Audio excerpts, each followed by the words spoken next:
मतलब नहीं है। लेकिन यदि सीमा रहेगी, यदि रेड क्लिफ लाइन रहेगी, मैकमोहन लाइन रहेगी, डुरंड लाइन रहेगी, तो झारखंड बिहार, झारखंड बंगाल, झारखंड उड़िया के बीच भी लाइन रहेगी, इसको खींचना होगा। नहीं तो हमारा नुकसान हो रहा है, इतना बड़ा नुकसान हो रहा है कि आने वाली पीढ़ी उसका अनुमान नहीं कर सकती है। मैं आपको एक ज्वलंत उदाहरण देना चाहूंगा। NH-32 आप लोग भी सफर किए होंगे, रांची से धनबाद गए होंगे। NH-32 में जब आप सफर करते हैं, महोदा जाने के बाद उसको आपका ले गया है राजगंज, यानी 15 किलोमीटर रोड को डाइवर्ट किया गया है और उस दूरी को जो 15 किलोमीटर था उसे 30 किया गया है। लोग तो खुश हो गए कि हमें ओवरब्रिज के माध्यम से चौड़ीकरण करके सड़क को यहाँ से हटा दिया गया, अब धूल नहीं मिलेगा, अब गाड़ियों की आवाज नहीं आएगी 15 किलोमीटर में। लेकिन उनको जानकारी होनी चाहिए वहां ओपन कास्ट बनने की तैयारी चल रही है। मैं अनुमान कह रहा हूं, क्योंकि मैं बार बार कहता हूं कि मैं अनुमान कर रहा हूं।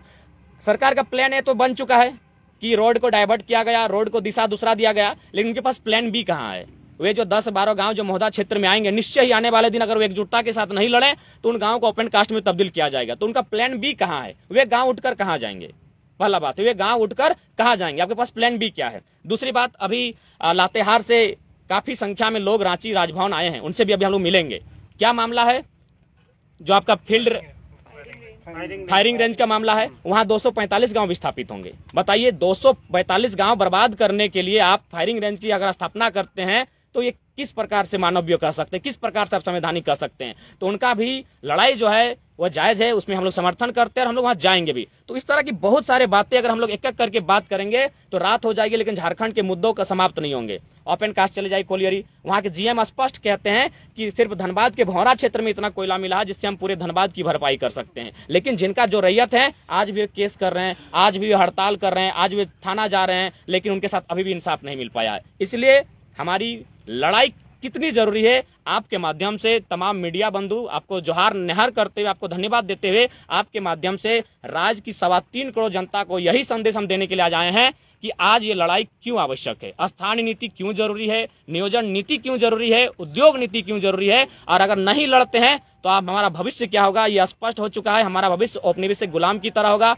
माटी हमारी होगी लेकिन हक अधिकार किन्हीं और को। और एक बात, टाटा मोटर्स में एक वैकेंसी आई है, वो अभी इंटरनेट से उसे हटा दिया गया, डिलीट कर दिया गया है।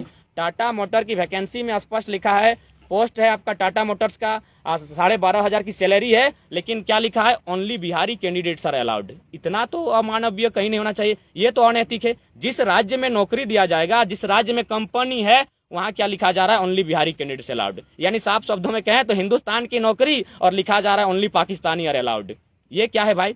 यानी इसका मतलब ये बता रहे हैं कि झारखंड के लोग कितने पंगु हो चुके हैं, झारखंड के लोग कितने मानसिक गुलाम हो चुके हैं, झारखंड के लोगों में अब लड़ने की क्षमता नहीं रही। ये बहुत बड़ा सिंडिकेट आज राज्य में काम कर रहा है, जो राज्य की पहचान, आदिवासी मूलवासी की पहचान मिटाने का प्रयास। एक मधुलिका नाम करके धनबाद में काफी फेमस स्वीट है, आपने वहां उनका भी एक इश्तेहार पढ़ा होगा, कोई अकाउंटेंट का पोस्ट था, उन्होंने स्पष्ट लिखा जैक और झारखंड के मान्यता प्राप्त यूनिवर्सिटी, उसमें अगर छात्र पढ़े हैं तो आवेदन नहीं कर सकते हैं। खाने वाले मीठा को झारखंडी लोग, पैकिंग करके लाएंगे झारखंडी लोग, पैसा खर्चा करेंगे झारखंडी लोग। और देखिए साफ साफ शब्दों में लिख रहा है कि झारखंडी पढ़ाई अगर किया है झारखंड कॉलेज से, स्कूल से, तो उसे यहाँ अकाउंटेंट नहीं दिया जाएगा। तो ये क्या है? ये सब क्या हो रहा है झारखंड में?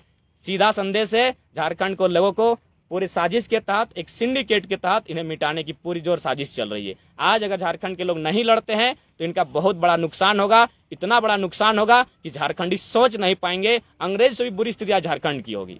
इसलिए आज आपके तमाम चैनल्स के माध्यम से आपका धन्यवाद करते हुए झारखंड की 3.25 करोड़ जनता को मेरा यही संदेश होगा कि आज लड़ाई बेहद जरूरी है।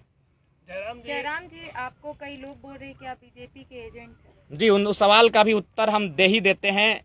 वो एक फोटो वायरल हुआ था मैडम, वो फोटो वायरल हुआ था। मेरा एक साथी है जो मेरे साथ रहता था, जैसे आज भी बहुत सारे साथी मेरे पीछे हैं। अब बताइए, इनमें से अगर कोई किसी दिन किसी पार्टी के लीडर से फोटो खींचा है तो उसमें मेरा क्या कसूर है? उस सवाल का मैं लॉजिकली उत्तर दे दूंगा, थोड़ा सा 2-4 सेकंड का समय लेंगे, एकदम लॉजिकली उत्तर दूंगा। ये है मेरे साथी जिनका फोटो वायरल हुआ है, शायद अगर स्क्रीन लाइट है तो ठीक है, देख लीजिए। हाँ, यही फोटो है जो ढुलू महतो के साथ मेरे साथी हैं, जिनका फोटो वायरल हुआ है। अब बताइए, एक लड़का, हर किसी की ख्वाहिश होता है कोई नेता गांव में है तो उसके साथ फोटो खिंचाए। ठीक है, ढुलू महतो के साथ हुआ है, जगन्नाथ महतो के साथ उसी का फोटो है, इसे भी वायरल किया जाए।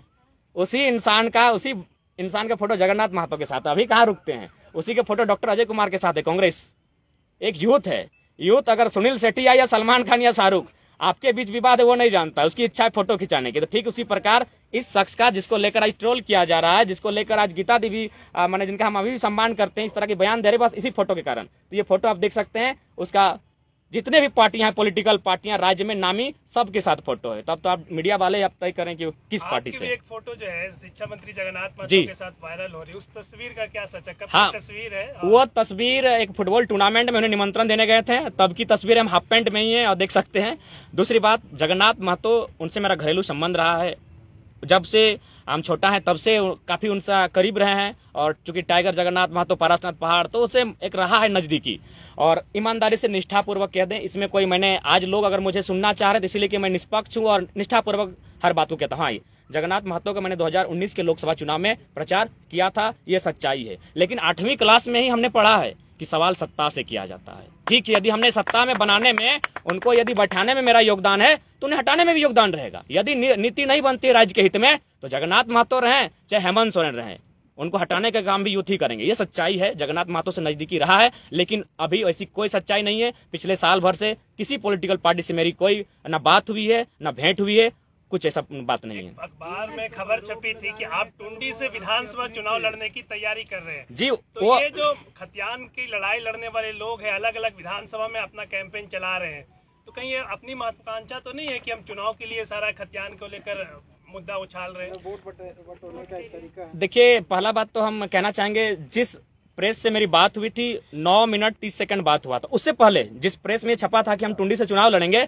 उन महोदय ने कहा था कि ये कुड़मी आंदोलन है, 18% कुड़मी है। पहला बात तो उन्होंने घर बैठे जनगणना कर लिया है, कुड़मी 18% है। उन्होंने हमेशा ही आंदोलन को दिग्भ्रमित करने का प्रयास किया है। जो शख्स थे जिन्होंने पेपर में छपा है, उनसे मेरी 9 मिनट 30 सेकंड बात हुई, हम स्वीकारते हैं। लेकिन इस बात को हमने कभी नहीं कहा कि हम चुनाव लड़ेंगे। हम बार बार कहें कि अगर जेएमएम अगर सरकार है, अगर काम कर जाती है, तो टुंडी जेएमएम की पुश्तैनी सीट है, सवाल ही नहीं है। तो उन्होंने जबरन, वे हमेशा आंदोलन को दिग्भ्रमित करने का प्रयास किया है। हम तो कहेंगे कि मेरा 9 मिनट 30 सेकंड आपसे बात हुई है, ऑडियो को वायरल कर दें, जनता के सामने सब आ जाएगा। मतलब आप ये कहना चाह रहे हैं कि चुनाव नहीं लड़ेंगे आगे? अगर देखिए, हाँ, अगर लागू हो गया तो हम लोग पढ़ने चले जाएंगे। हमें आवश्यकता ही नहीं है चुनाव लड़ने की, एक पैसा आवश्यकता नहीं। हम लोग कोई चुनाव नहीं लड़ेंगे। हम लोग अपनी तैयारी करेंगे, पीएचडी पूरा करेंगे और आगे वैकेंसियों की तैयारी करेंगे, प्रोफेसर बनने की तैयारी करेंगे, और उसके बाद जनता जैसा चाहेगी। कोई मकसद नहीं है। लेकिन पहले आप नीति बनाए, क्योंकि आज झारखंड जल रहा है, बहुत दुख होता है। रांची आए एक दिन, एक थोड़ी सी घटना सुना देते हैं।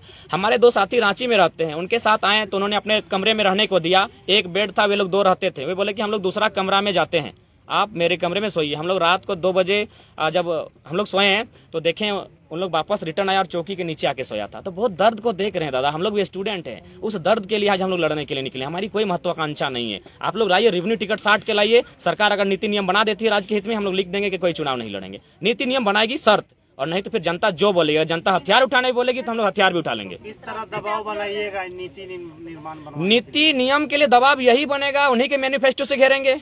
ये सारे आंकड़े राज्य, अब ये बातों को मैंने कहा, ये जब राज्य के तमाम यूथ जब इस बातों को कहेंगे, आईएलपी क्या है, नियोजन नीति में कहाँ घपला हो रहा है, 36,000 जो लोग आके यहाँ बस जा रहे हैं, उससे भारत मैंने हमारे झारखंड के भविष्य को क्या होगा। तो ये जब एक एक यूथ इस बात को समझेगा, खुद ब खुद दबाव बनेगा। आज भी सड़क पर आइएगा कि इसी तरह जागरूकता नहीं, सड़क पे आ ही रहे हैं, सड़क पे आ ही रहे हैं। बस हम लोग ये गर्मी, चूंकि आखिर लड़ेंगे किसके लिए, यूथ के लिए, तो गर्मी में किसी को परेशान अभी होने की उतनी आवश्यकता नहीं है। गर्मी टलेगी, पंचायत चुनाव टलेगा और हम लोग आएंगे, क्योंकि आंदोलन लंबा जाएगा। चोटे चिरा नहीं होता, हम लोग की भाषा में कहावत है कि चोटे चिरा नहीं हवे, तो अभी चोट में चिरा होगा ऐसा नहीं हो सकता है। हम लोग पूरा रणनीति के साथ सड़क पर भी आएंगे, सड़क के साथ जो भी एक आंदोलन में पूरी दुनिया ने देखा है, हम लोग सारे चीजों का अध्ययन कर रहे हैं, स्टडी कर रहे हैं, उन सारे हथकंडे अपनाए जाएंगे जो एक आंदोलन में अपनाए जाते हैं। ये बता दीजिए कि आप बोले हथियार उठाएंगे, हथियार किसके खिलाफ उठाएंगे? सरकार के खिलाफ, सिस्टम के खिलाफ?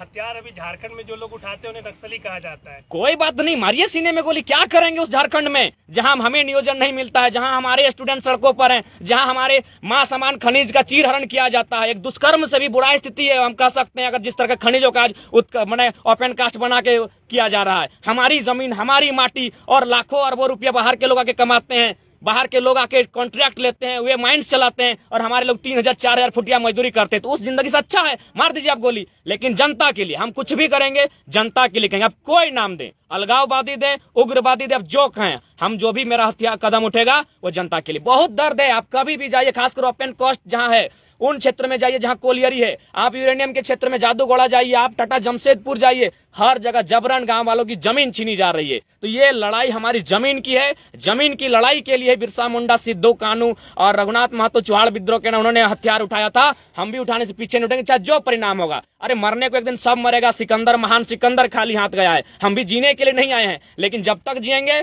अपनी माटी में हक अधिकार के साथ जिएंगे। उसके बाद चाहे जो परिणाम हो, जनता के साथ हम हैं। जनता हमसे जो अपेक्षा रखती है हम उस पर खरा उतरेंगे। जयराम जी, अभी आप बोले कि जमीन की लड़ाई CNT एक्ट 1908 में भगवान बिरसा मुंडा के आंदोलन के बाद शुरू हुआ था। अभी भी कई आदिवासी मूलवासी सड़क पर है। CNT एक्ट लागू हो गया था, लेकिन भी उन लोगों का जमीन हड़पा जा रहा है। इसलिए हड़पा हम बार बार कहते हैं। हमारे विनोद बाबू भी यही कहते थे कि हम झारखंड तो अलग कर देंगे, लेकिन झारखंड को चलाएगा कौन? यदि मान के चलो यहाँ कोई इंजीनियरिंग बन जाता है, मेडिकल हॉस्पिटल बन जाता है, कोई इंजीनियरिंग कॉलेज बन जाता है, झारखंड के लोग कहाँ होंगे? तुम तो पोछा मारोगे, तुम वहां झाड़ू मारोगे। क्यों? इसीलिए बार बार कहते हैं पढ़ना होगा। ये हमारे आज बहुत सारे लोग दिल्ली का उदाहरण देते हैं, क्या दिल्ली के तौर पे यहाँ परिवर्तन होगा? संभव नहीं है अभी, क्योंकि दिल्ली में एजुकेटेड लोग हैं, वे पढ़े लिखे लोग हैं, वे लॉजिकली बात करते हैं। झारखंड के लोग भावनाओं में बात करते हैं। अरे उतना तो छोड़िए, झारखंड के लोग एक माने ये यूथ है जिसका कभी कोई पॉलिटिकल संबंध है, उसे बर्दाश्त नहीं कर पा रहे हैं। अरे भाई हम मेरिट से आए हैं, इनको नेपोटिज्म बर्दाश्त है, भाई भतीजावाद बर्दाश्त है, लेकिन एक टैलेंट से पढ़ा लिखा लड़का अगर आगे आ रहा है उसे ये बर्दाश्त नहीं कर पा रहे। तो झारखंड एक अलग परिप्रेक्ष्य में खड़ा होता है। यहाँ समय लगेगा बिल्कुल।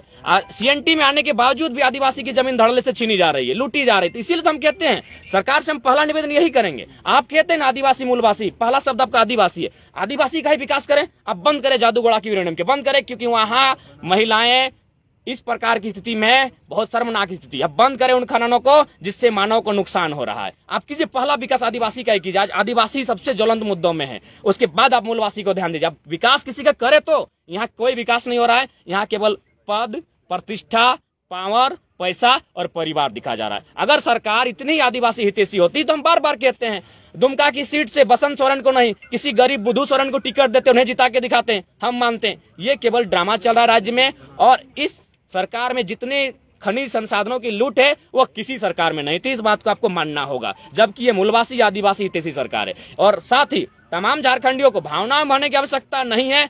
आपको हर व्यक्ति को नेतृत्व करने के लिए आज आगे आना ही होगा, नहीं तो आने वाले दिनों में समस्याएं बहुत विकट होगी। एक लाइन में कहेंगे। अच्छा, पंचायत चुनाव में कुछ प्रभाव डाल पाइएगा इस मुद्दाओं को लेकर आप आगे? नहीं, देखिए पंचायत चुनाव इन मुद्दों से दूर रहेगा। इसलिए पंचायत चुनाव इस मुद्दों से दूर रहेगा कि अगर पंचायत चुनाव में अगर 1932 खतियान की बात होती है तो पंचायत चुनाव में हम लोग बढ़ जाएंगे। क्योंकि वहां अगर 10, जैसे मैं जिस पंचायत से आता हूं वहां 10 कैंडिडेट मुखिया के हैं, 10 के 10 1932 खतियानी है। तो पंचायत चुनाव में भी मैं संदेश देना चाहूंगा, वहां 1932 खतियान की नहीं, वहां पंचायत के विकास की बात हो, छोटे छोटे लघु उद्योग, छोटे छोटे कुटीर उद्योग की बात हो, कौन सा मुखिया कितना इंटेलिजेंट है जो नए आइडिया लेकर आता है, वहां शिक्षा, स्वास्थ्य, इन सब चीजों की बात हो, ग्राम सभा को मजबूती कैसे मिले, इन सब मुद्दों पर पंचायत चुनाव लड़ा जाए। वहां 32 की बात नहीं होनी चाहिए। विकास मुंडा है, आप ही के आंदोलन से जुड़े रहे हैं, वो चुनाव लड़ रहे हैं। नहीं, देखिए ऐसा बात नहीं, चुनाव लड़े।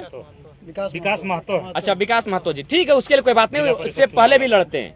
अगर ये आंदोलन नहीं भी होता तो विकास दल लड़ने वाले थे, और वैसे भी मुखिया संघ के प्रदेश अध्यक्ष रह चुके हैं, तो इसलिए कोई आपत्ति नहीं। अगर कोई लड़ते हैं तो लड़ने दीजिए, लेकिन मैंने पहले कहा कि मैं तभी चुनाव हो या कोई भी चीज आंदोलन हो, पार्टिसिपेट मेरा तभी होगा जब जनता चाहेगी। और फिलहाल जनता ने मुझे लगभग सैकड़ों लोगों ने फोन करके कहा कि नूनू तोरा चुनाव नहीं लड़े को, तो हम नहीं लड़ेंगे। आपको नहीं लगता है कि आप लोग का जो आंदोलन है उसमें जनता का खिंचाव आप लोग की ओर रहा है, तो उसका जो है फायदा इस तरह के लोग लेने का प्रयास करेंगे? कोशिश तो करेंगे, लेकिन जनता अब समझदार हो चुकी है। जनता जानती है कि मुद्दों के साथ कौन है और मुद्दों के साथ कौन है। अब जनता जानती है, क्योंकि अब 21 साल बाद जो आंदोलन, बृहद आंदोलन खड़ा हुआ है, इस आंदोलन का अगर किसी भी प्रकार से नुकसान हुआ तो अब 21 नहीं, अब 40 साल लगेंगे फिर खड़ा होने में। तो इसलिए अब जनता जान चुकी है उन्हें क्या नुकसान हो रहा है। छोटा छोटा बच्चे जान चुके हैं कि क्या नुकसान हो रहा है झारखंड में स्थानीय नीति, नियोजन नीति नहीं बनने के कारण। इसलिए इस बार कोई डिस्टर्बेंस नहीं होगा। हमारी लड़ाई धीरे धीरे, हम लोग खरगोश बन के एकाएक नहीं भागेंगे, कछुए की तरह आगे बढ़ेंगे, लेकिन मंजिल तक, फिनिशिंग पॉइंट तक हम लोग पहुंचेंगे। ठीक, खत्म कर दे। हाँ, बहुत लंबा हो गया। ठीक है, एक चीज मैं बोलना चाहूंगा। बोलिए ना, बोलिए सुमित जी। हाँ, दे देंगे, कोई दिक्कत नहीं। अभी बहुत लोग हाँ, बोलिए। मिल ली तो सुमित दा, टेंशन क्या है। विशाल, आप बोले तो नहीं, गाना गा भी दीजिएगा यहाँ पे। गाना गाते हैं, गा भी देंगे, गा देंगे। चल गया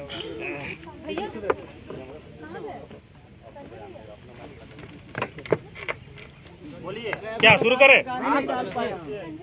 तो आज झारखंड का ये हाल है। मैं आज मेरे गांव का अपना घटना बता रहा हूँ रात की। अच्छा बैठे आ जाओ, बैठ जाओ आप गेप कर दे थोड़ा नहीं अगर बैठे ना बीच में लिया इधर हो जाना, इसको बीच में लिया आवाज। अच्छा ग्रेप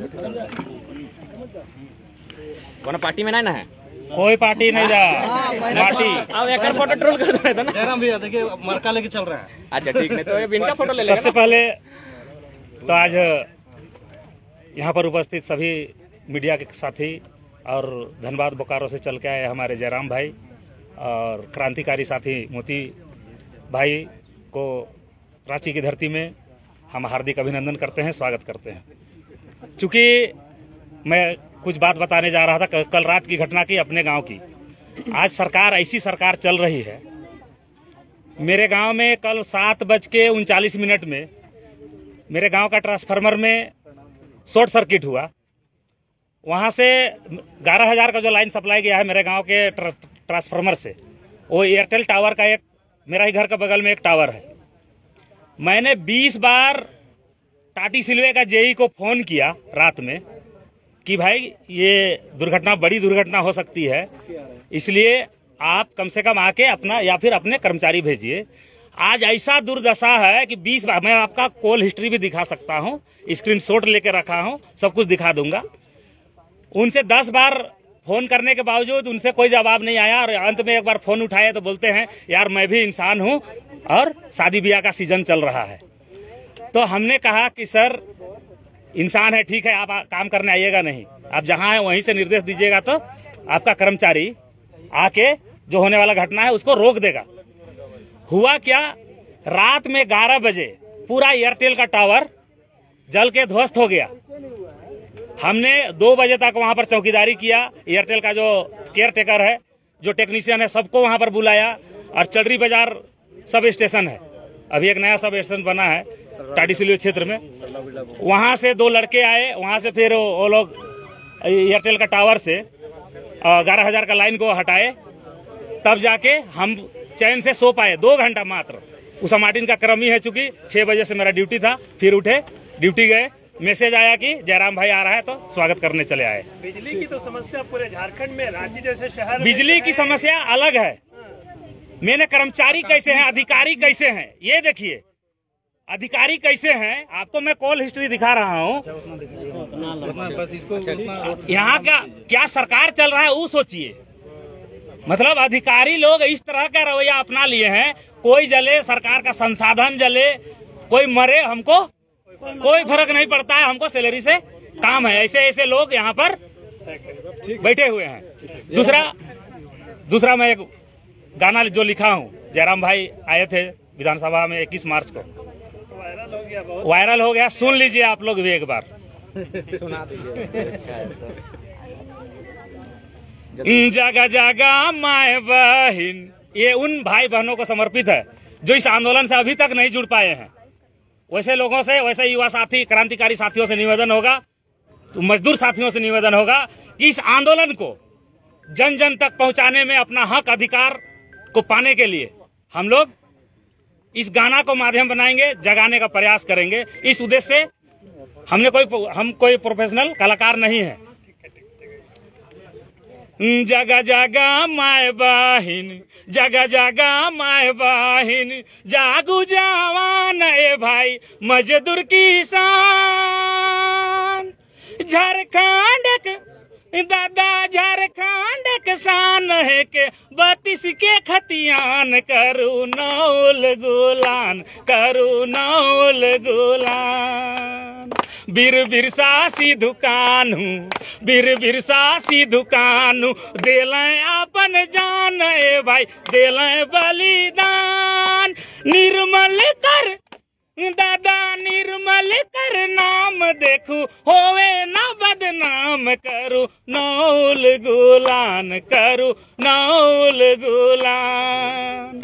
जागा जागा माय बहिन, जागा जागा माय बहिन, जागू जवान ए भाई मजदूर किसान। झारखंड किसान है के 32 के खतियान, करू नौल गुलान, करू नौल गुलान। माय माटी बचल रहे, माय माटी बचल रहे, ई कर राखू ध्यान ए भाई, ई कर राखू ध्यान। चौकीदारी ई दादा चौकीदारी सभे करू, बची पहचान, करू नौल गुलान, करू नौल गुलान। जगा जगा माय बहिन, जगा जगा माय बहिन, जागू जवान ए भाई मजदूर किसान। झारखंड किसान है के 32 के खतियान, करू नौल गुलान, करू नौल गुलान। जय झारखंड। मैं थोड़ा सा यहाँ बात करना चाहती हूँ।